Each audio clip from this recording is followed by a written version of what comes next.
Hi, everyone. My name is Anya Nyman. I am a junior at Scripps College in Claremont, California.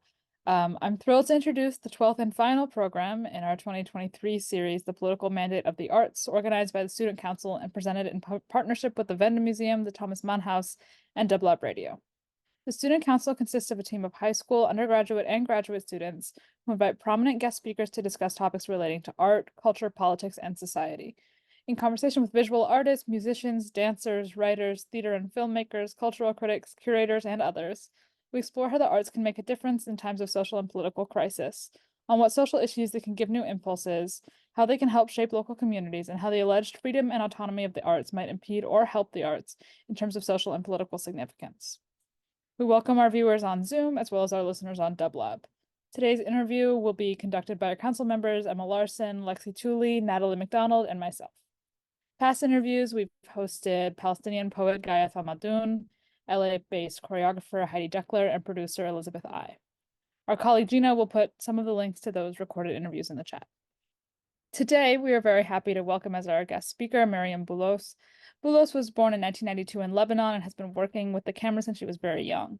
In 2015, she graduated with a master's degree in photography from the Lebanese Academy of Fine Arts, and she has taken part in both national and international collective exhibitions, including Close Enough at ICP in New York, Infinite Identities at Huis Marseille, Amsterdam, and the Third Biennale of Photographers of the Arab World at the Arab World Institute in Paris. Her work has been published in Aperture, Foam, Time, GQ Middle East, Vogue Arabia, and Vanity Fair France, among many other publications. In 2020, she co-founded and became the photo editor of Hayya, a bilingual magazine that publishes literary and visual content on the works, interests, and strife of women in her region. In 2021, she joined Magnum as a nominee, and her book, What's Ours, was published in November 2023 by Aperture. Today, we'll start with a 45-minute discussion moderated by Emma, followed by 15 minutes of Q&A with the audience, which Lexi will lead. Please feel free to put your conversations under the Q&A box at the bottom of your screen as the interview goes on. Try to keep your thoughts short and concise, no more than 1 or 2 sentences, and one question at a time so that we can try to get through them at the end. Your questions can be submitted at any point throughout the program. Finally, we'd like to thank Susan Horowitz and Rick Feldman for generously supporting on-site and online discussion series at the Venda Museum. Now I will pass it over to Emma to start our discussion. Thank you so much. Hi, everyone. Welcome. It's really an honor to be moderating this last discussion of our 2023 series. It's like wild to me that the year has gone so fast. Myriam, thank you so much for being here. Your work is so powerful and expresses such deep levels of both suffering and joy and resistance. And it's pretty amazing that you do that with a camera, which is really, in a lot of ways, just kind of capturing the essence of the world. To get us started and kind of think about why you do the work that you do, I'm going to ask Lexi to ask her first question. Of course. Thank you, Emma, and thank you again, Myriam, for being here today. So to begin, I wanted to ask, your journey into photography seems to have been prompted by a period of both self-exploration, political awareness, and coming of age as a young woman in Beirut. And so I wanted to know, how has your personal growth and identity development influenced the themes and subjects that you choose to explore in your photography? I'm particularly intrigued by recurring questions and themes of identity, feminism, and gender, but anything along those lines we would love to hear about. Hi, thank you everyone for having me today, and thank you Anya for the introduction, Emma for the second introduction, and for your question. Okay, I'm gonna try to stay organized because I have many answers to this question, but what I can say for sure is that like my own personal growth and the themes I usually explore in my work always come hand in hand.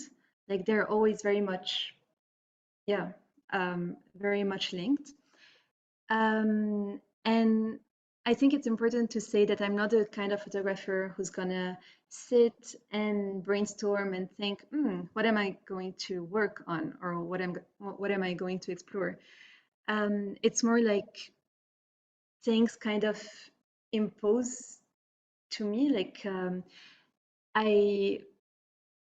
it's like I I need and I want to explore things, and so I do it. And many times, for example, I take a lot of pictures, and then later in time, like a few years later, I look back at my images and I'm like, oh, actually, this is what I was looking for exactly. Yeah, and sometimes it's the opposite. So I have the urgency to tackle some subjects and some themes, and it takes some years to understand how I want to angle it, how I want to angle this work.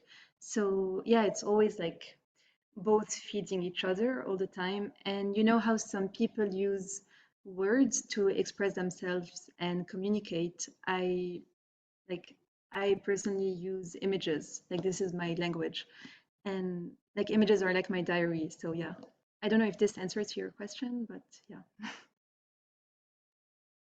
Yeah, it's interesting. Like, I think, yeah, I'm definitely not a photographer, but I've always kind of assumed that the way that photography works is you set out with an image that you want to capture. And so I appreciate the fact that it sounds like what you're saying is more the images come to you, and then as you reflect upon them, they elucidate things about the world or your experience. Natalie has a really beautiful question that I think digs at that process a little bit more intensely. Yeah, thank you, Emma. So, yeah, Miriam, in your bio, you say that you use photography to explore, defy, and resist society. So I was wondering, how are exploring and defying, resisting related? Are they diametrically opposed, or do they maybe actually go hand in hand? Um, Yeah, first of all, I'm not sure this is still in my updated bio, but but I did say this at some point, definitely. Um, but actually, they can come together or not. But as I see it, it's like they do come together because when I talk about exploring, it's more like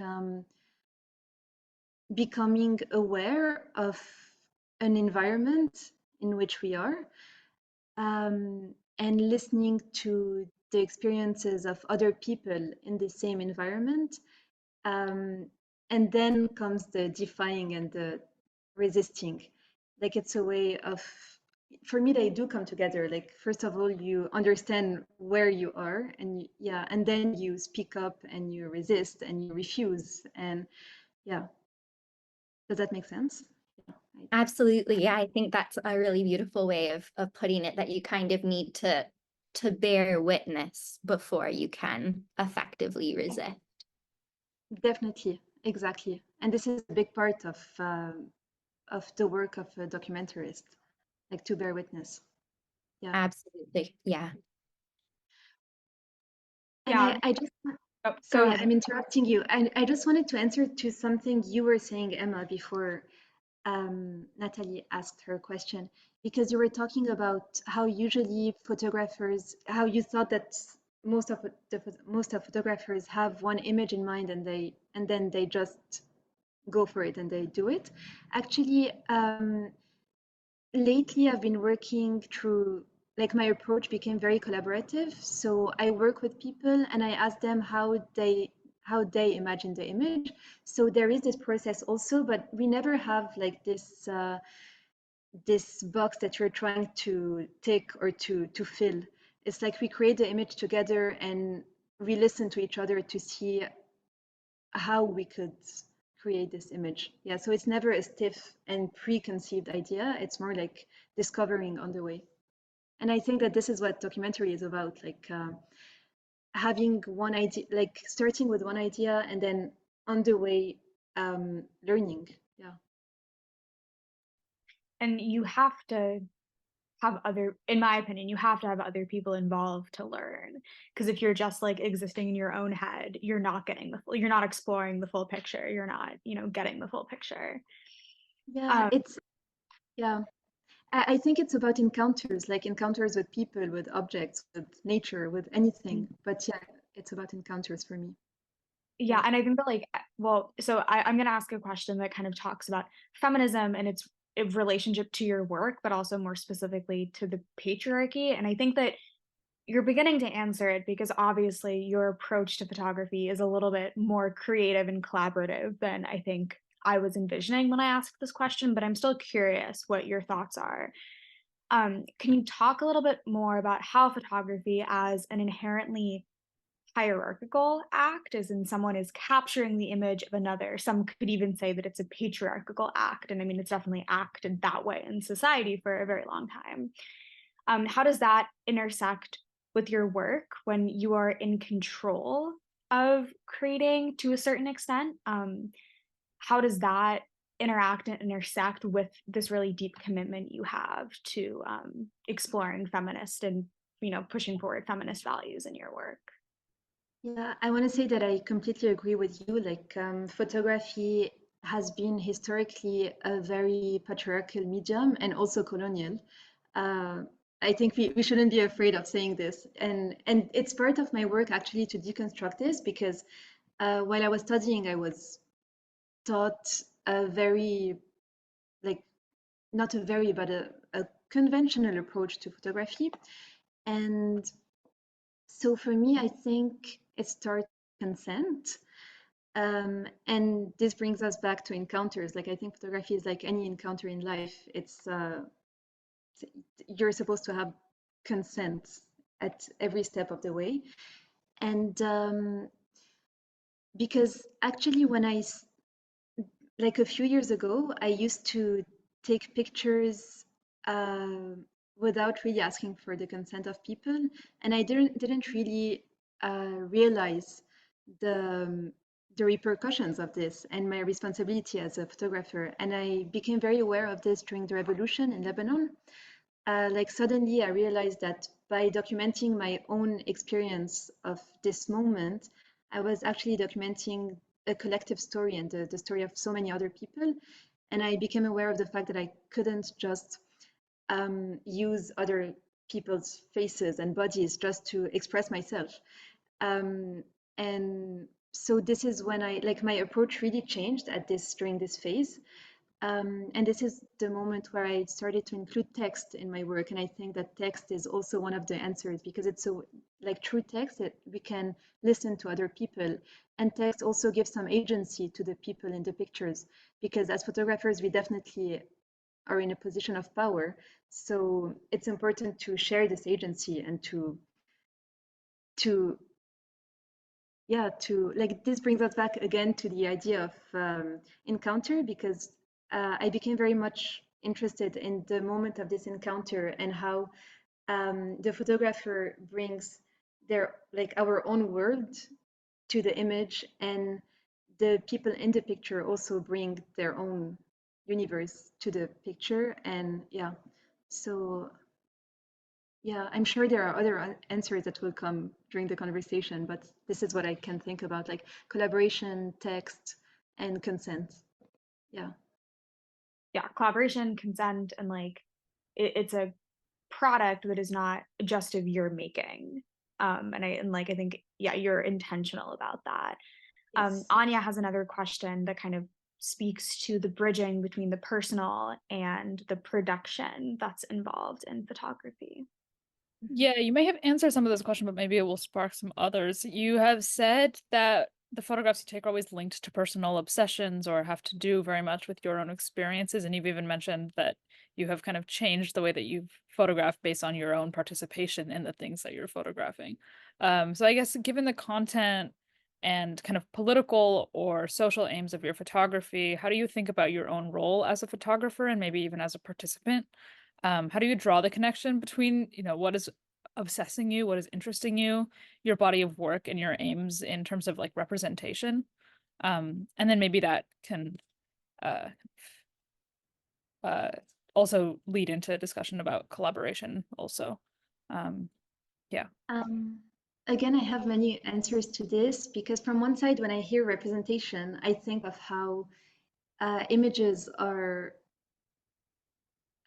it's a format in which we are constantly in representation, and how there are some phases in my work where I need to focus on the like experiencing life and things instead of thinking of how I'm in representation and how I'm representing things that I want to express. And so this is from one side, but I think that your question was not talking about this. In another way, I feel as a photographer, I feel like we have, I think that photography is a tool for resistance, and we're responsible as photographer, like we have an active role in, I'm thinking in particular of the current situation, like, yeah, more particularly the current genocide in Palestine. I'm feeling very, even though I'm not Palestinian, I'm not in Palestine, as a photographer, I'm feeling very, I feel like I have a responsibility to use images and my knowledge in images and documentary to resist what's happening and to fight what's happening and to fight the propaganda, to fight, yeah, to everything, to fight the racism, the very, like, the racism that is very obvious. And because I think that documentary has a very big role in what's happening, simply how our region is always documented in a way. I'm sorry, I'm looking for my words, so I might seem like, yeah. Like, our region is always represented in a very conventional way, and this is something that I'm constantly trying to resist and deconstruct.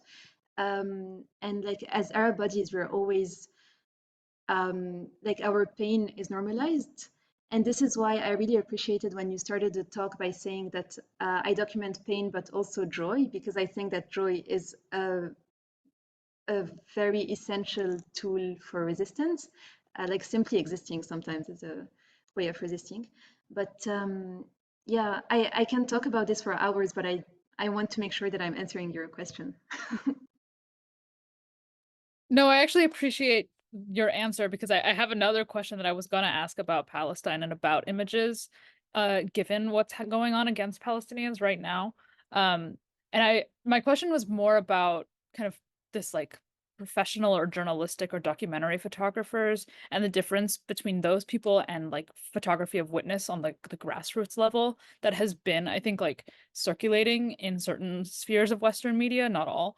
Now that kind of reveal the atrocity and the genocide happening against Palestinians in Gaza. And so I guess I was just wondering if you had thoughts or questions about the difference between those two kinds of photography, and the relationships to audiences and the kinds of, like, actual political and social work that they can do. And what maybe just your perspective as a photographer, what you think about those two things. Yeah, I think that like, in this context in particular, there is an overdose of images on the internet. So images are accessible by like images taken by citizens, taken by also professional photographers. Like, there is so much images, so much words, so much everything. Like, if someone is curious enough, they have all the information they need on internet. But the thing is that the problem in this situation is how these images are being used. So, for example, when mainstream Western media uses any of these images from professional or anyone taking a picture in Gaza, they use their image, but they change the framing in the caption. And this is where words are so important. And we go back to the agency. So actually, mainstream Western media are completely like stealing the agency of Palestinians by reframing the narrative and changing the captions. Like, it can be one very small one very small change of words that changes everything. And to answer your question more directly, I think that at this point, professional photographers and normal citizens are just reacting to the emergency. So, for example, when Mu'taz on Instagram has so many viewers, I don't think it's for his, I mean, he's a great photographer, of course, but I don't think that is because because of his professionalism as a photographer. It's more because he's there documenting as a Palestinian from a local point of view, and this is what we need the most, a local point of view. And actually, there's I don't want to make a mistake in the name. It's Wael El Dahdouh, who said in a video a few days ago how he was talking about the situation, and he said how photographers today, instead of taking the picture, they're becoming the image, like because they're citizens, because they're also targeted. So yeah. Yeah, that's a really poignant and really sad example of like the personal and the photographer, and the public production like becoming one. I think I'm curious, have you ever had an experience of one of your photos being used in a way that you were not behind, that you were not expecting? I'm trying to think. I don't have any example that comes to mind right now. During the revolution in Lebanon, actually, Time magazine published my images with captions that were not mine, but I don't blame them because back then I was still like discovering this whole collaboration with the media, so like I was surprised, but yeah, it's like it. Yeah, like today I know that we have to check the captions, the text, everything in order to make sure that, yeah. And I Because think that's, back then, oh, go ahead. yeah, sorry. I use this example in particular because back then, this article in particular led to a very heavy cyberbullying. So yeah, yeah. Yeah. No, I mean, I think and images being used for purposes that are not their own, or the purposes that they were intended for, I think like is a product of a society where there are just so many images, and images are so easy for anyone to take and manipulate and like repost. Lexi has a question about kind of change over time, and how your work and as you as a human as you grow. So I'm gonna let Lexi ask that. Thank you. I think we already kind of touched on it a little bit, talking about evolution with work and time. But I wanted to know how you think your work has evolved over the years. And you spoke a lot in your bio and a lot of your interviews about your personal obsessions. However, I know that my personal obsessions shift and grow over time and always change. So I was wondering whether or not you find yourself coming back to central themes or ideas, or are you drawing inspiration from the new things that you encounter in everyday life?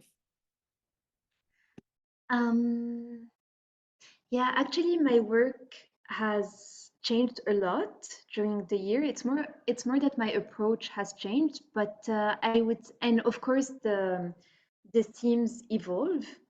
But I would say that there are some very like some recurrent themes are very present.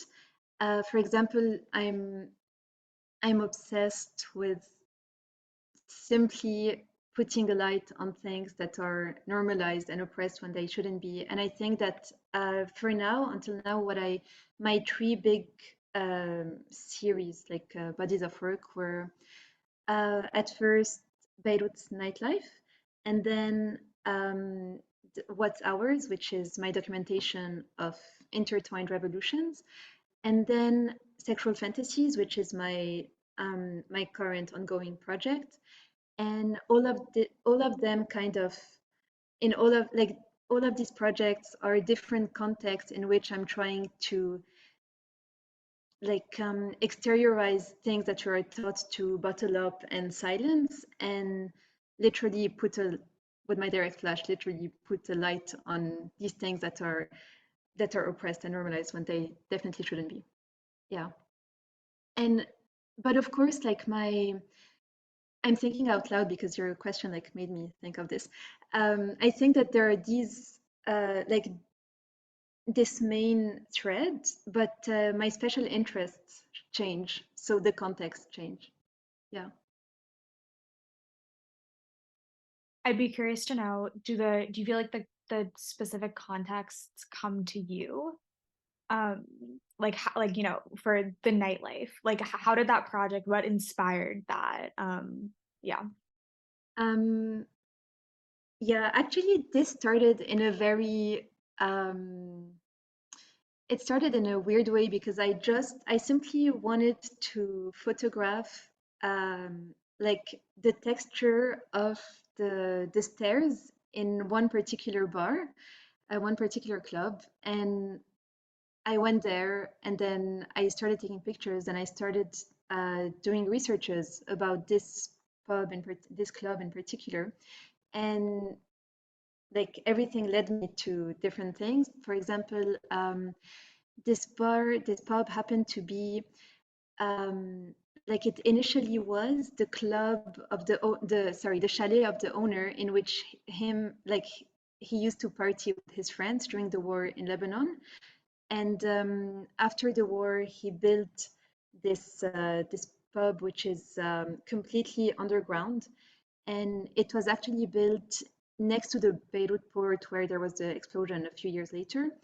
And this is the same place in which there were massacres during the war. And I was actually fascinated while taking pictures there. I was fascinated by how people in Lebanon had this constant need to go out and party, and like it as if it was a way to exteriorize everything that we bottle up, and also as if it was a way to enjoy the present moment in a context in which um, like the future is very uncertain. And actually, I had um, the same roots of the like I was sharing with these people the same roots of the problem, but I had a different way of dealing with it. Like I wouldn't be the person who would go out every night to sleep because I'm an introvert, and yeah.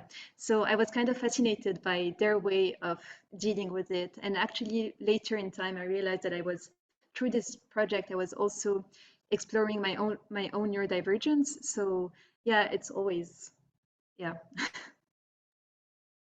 Like That's a really beautiful answer, and like it sounds like, you know, you start with a idea, but then let the project come to like through that it like develop as it naturally does.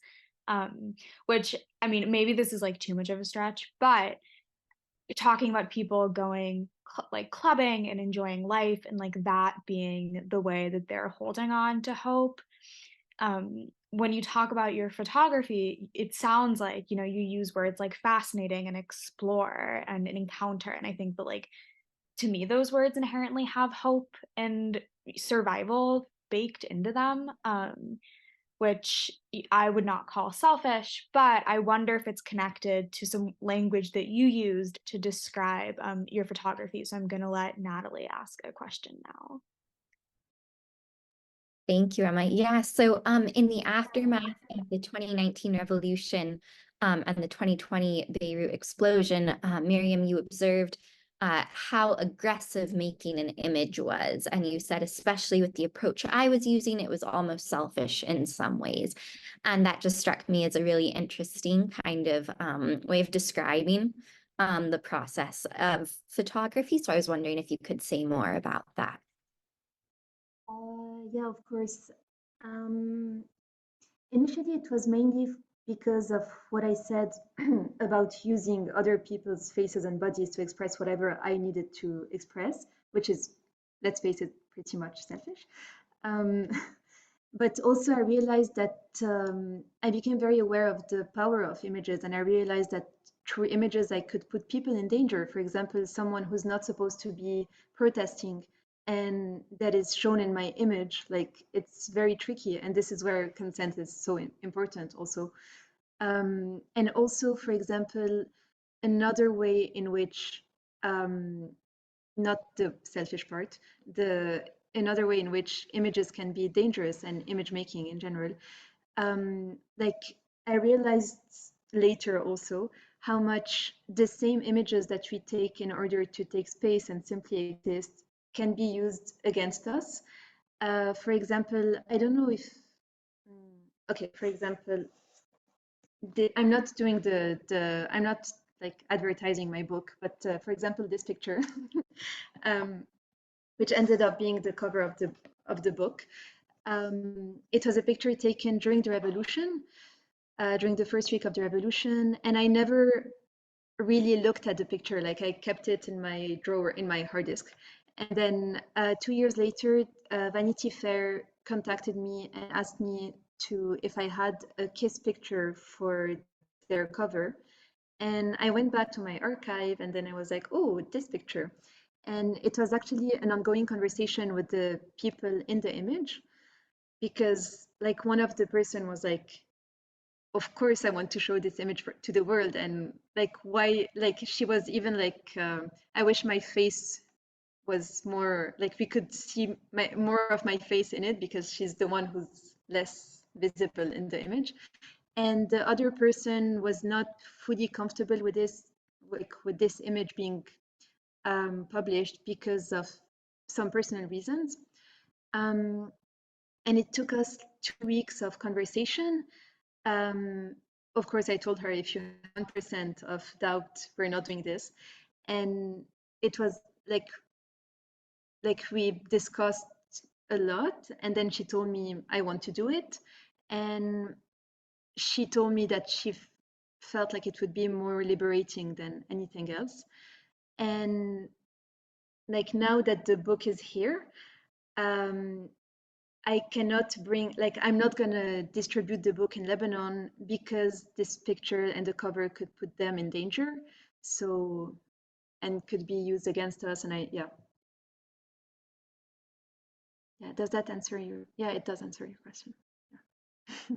I would also say that like that being so conscious about how the images is used is a like really beautiful, and like speaks to, you know, your belief in community and consent, but also is not selfish, and like just to help you take back, because you said that it was, and like I think that I understand, like yes, you're using other people's bodies, but in a way that they agree with, and especially if, you know, you're doing so to talk about bigger themes, to bring light to that is not, you know, normally given. Actually, what I meant is that initially my practice was selfish because it was more conventional, and now I'm more aware of this. And with this collaborative aspect of the work, it's like it's not selfish. Yeah, I agree. And also, I think that it's like it's as you were saying, like we're using our bodies and voices and stories to talk about things, like we're using the personal in order to talk about the political, and it's a risk that we take together, like we agree on taking this risk together. So yeah, I think it's important to say this. What also strikes me about what you said, Miriam, that I think is so, and everything you've kind of said so far that I think is so important and really beautiful, is like how much the process matters to you, like the process of photography, that the photograph in the end just captures one moment, like one split second, but there's all this underlying work and thinking that goes into that moment. And even if we don't see that process, that's so essential to kind of creating that image. Yeah, this is one of the reasons why photography is the perfect medium for me, because like I'm a person who's not structured. So like, for example, at school, I couldn't, when we had to do a dissertation, I couldn't like start with the introduction and then demonstrate many different points and then go to the conclusion. It was like everything in the introduction, and then I would just repeat myself. And I think it's something that we can do through images. Like we can just put everything and compress everything in one image, and it can say everything in a non I don't know how we pronounce this word in English, linear, genre linéaire. Linear. Thank you, linear. Yeah, obviously words are not my thing, but yeah. So images is a way of saying everything in a not non-linear way and in a more mm, mm, neurodivergent way, I would say.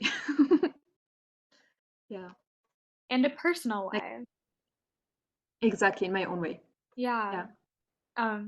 I have a question about uh, the personal nature of your photography, but more so about the city of Beirut, which is your home and where you live and where you take photos of. Um, I'm curious, I guess this is a two-part question, but can you speak a little bit more about your relationship to the city? Because it's so present in your work, and I think having that relationship to space is like something that I miss. I've moved a lot and like I've missed that in my life. And then also maybe to the challenges of that. And do you ever feel like it's limiting? Like, do you feel able to take photos in other places in the same way that you can in Beirut? Yeah. Yeah, so many answers to this. Um, from one side, it's like being in Beirut has a very particular feeling for me because from one side I feel very grounded. Like when I'm in Lebanon, in Beirut in particular, I feel physically different. And from another side, I always feel like a little alien anywhere I am. So yeah, and also to answer to the question of if I can take pictures outside of Lebanon, I actually never could. Like I feel like when I'm not connected to what I'm photographing, I feel it feels different. It feels like there is a link missing. But this changed with the project on sexual fantasies because in this project, like the geography is not a country or it's not a place in particular. It's more our bodies. So I feel more comfortable taking pictures anywhere in the world for this project. Yeah. Yeah, and like I'm really driven in my academic work by like geopolitical imaginaries. Like Beirut is a city, but like it's also what we think it is. Yeah, and yeah, the way that you work with photography, and I think especially in this newest project, like breaks that like what is the space where it's happening, and I think that relates to something else that I think about a lot when I think about photography and art, but especially photography because it is a capturing of a real thing rather than like painting, which is, painting a picture. But we've talked a lot about this year the intersection between truth and art and the way that it can be manipulated to push forward certain political stances or worldviews or historical positions. Do you think about that in your work with your photography? Do you think that you've ever like manipulated a situation to make it tell something maybe closer to the truth that you're trying to achieve? Yeah. I'm, I'm going to be very honest. Truth is a very big question. Um, I hear with a lot of photographers, like it's in at the core of the work of many photographers, but it was never a question for me. I'm not sure why actually, and I feel like since my work is very political through the personal, um, like you cannot deny the truth of a person. For example, if someone tells you I'm a woman, you're not going to say no. Who are we to say no? It's like yes, it's their truth. It, it does that make sense? Like yeah, as long as we're not stepping on other people's truth, I think like yeah, truth is something that there isn't like one truth, and truth is some like different truths can and realities can coexist. Yeah. Totally. And like with mass media, I mean, going back to like the conversation about in Gaza, what's happening, like the truths are being stepped on, and like, you know, Yeah, how do you, yeah, definitely. yeah, and like on the awareness of both being a viewer of photos and a taker of photos, like yeah, it is a sense of awareness. Um, Definitely.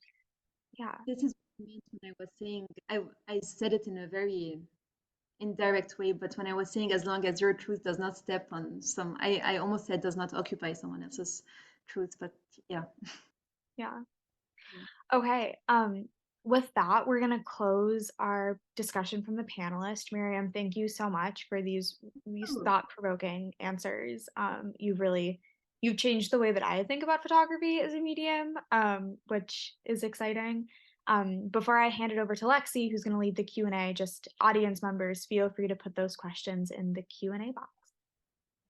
thank you so much. Awesome. Thank you, Emma, and thank you, Miriam, again. We can get started with the Q&A. And again, if anybody has any extra questions, please put them in the Q&A box. We'd love to hear them. But first question, thinking of the crisis of truth in the current moment, do you feel that photography can contribute to a sense of shared reality? Or can suggestive framing and captions, and nowadays the use of AI, fundamentally compromise the sense of reality associated with photography? I think that photography can definitely, I hope I understood the question correctly, but I think that photography can definitely um, play a role in what's happening. As I said, like it's a tool for resistance, uh, definitely, and I say it again. And I think that I don't want to answer too like impulsively without really thinking about it, but I think it's mainly the role of the media to research on what they're sharing and to inform properly the viewers instead of having blood on their hands. And I think that AI comes, like it comes also with it should be applied with AI too. Like it's the role of the media to make sure that an image was not falsely fabricated and is actually something that is real. Yeah. Um, yeah. Thank you. Second question, given the restrictions in Lebanon, do you sometimes consider working from another region with perhaps less censorship or pushback, or is it important for you to work from your own community, culture, country to be able to express yourself? Um, Actually, I was like I have been taught to resist. Like I feel like I always need um I I feel like these landmarks, like I feel like okay, I'm gonna try to find the right words. Mm.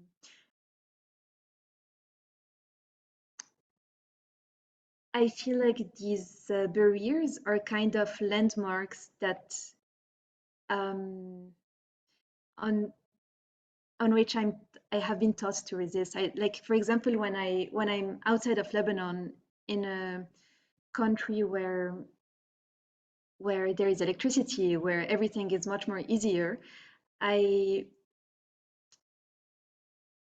mm, thank you for the question. I'm thinking.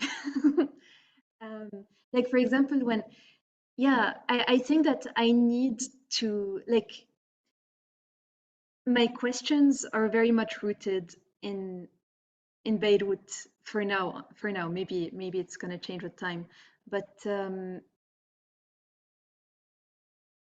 yeah, I don't really I wouldn't really know how to exist anywhere else. Yeah. Well, and I think just like the idea that you need things to push back against, like I like you know, if we lived in a brave new world, right? Like in this utopian society where like everyone had anything, you couldn't make good art because like what art is the embodiment of like resistance or suffering or joy, which like I mean, not to be fatalist, but I think really truly exists when there are things that you're working against, like um Because when Yeah. I sorry, go ahead. Go ahead, go ahead. I No, thought you no, were I mean, yeah, just like it's an interesting contradiction of the world that like sometimes the things that are the hardest, the most unfair, the most unjust, like are the things that spur the most creativity. Yeah. Um, I wanted to say that it's crazy because when I was a kid, I remember very clearly asking my mother one time, if I told her like, but if my problems go away, what kind of I used to draw when I was a kid. I told her, but what kind of artist will I be? What will I talk about? And she told me like, you will be an artist of happiness. And I think it's very, very nice. Yeah. That's a great story. Apparently movements, like yeah. It also strikes me kind of the power of like always learning about one's home, like never like having the humility to recognize that you never, no matter how much time you spend in a place, there's more to learn about it, there's more to discover, there's more to explore. And I just think there's something really powerful about that. Yeah, more to fight for. Yeah. And yeah. Oh, sorry. Go ahead. Yeah, I just wanted to say also that it's been a very, like, it's been a question in my head, and this is why I took so much time to find my words and to answer it, because I think that it's also very sad to have this need to always resist and not just exist and not to know how to simply exist. And yeah. And this is something that I try to do in my work. I try to, for example, the Sexual Fantasies project. I started it like I actually wanted to work on sexual fantasies for years since I discovered my own actually. And exactly a month after the explosion, I made this impulsive call on open call on Instagram. I think it was like as an act of resistance and survival, but it was a way of focusing on something that is present in me independently from everything that is imposed to us in the country. Like it was this thing of focus, like shifting the narrative from our pain to our desires. So yeah, I think it was a way of doing this. And at the end, I focused a lot on resistance in sexual fantasies. So yeah, like on oppression in our sexuality also. So I always fall back to resisting oppression. Yeah.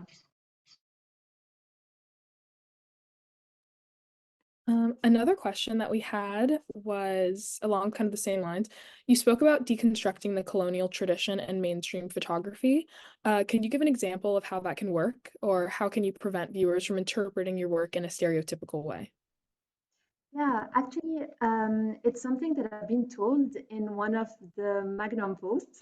When Magnum posted my project on women's sexual fantasies, someone in the comment wrote, "But how are these images not reproducing like the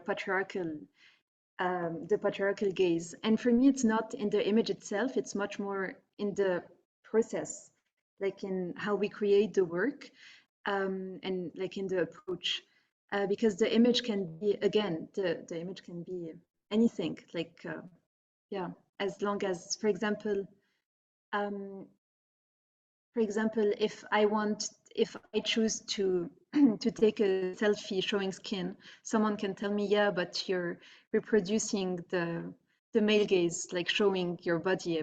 But if I do it, like yeah, it takes us back to agency and to the wording, because in this project, for example, it's the people in the project who, like, it's their words exactly that are the text of come with their image. So yeah. Which and like takes it back to truth. Like it's true if the people are, it's their photo and this is how they Exactly. want it presented.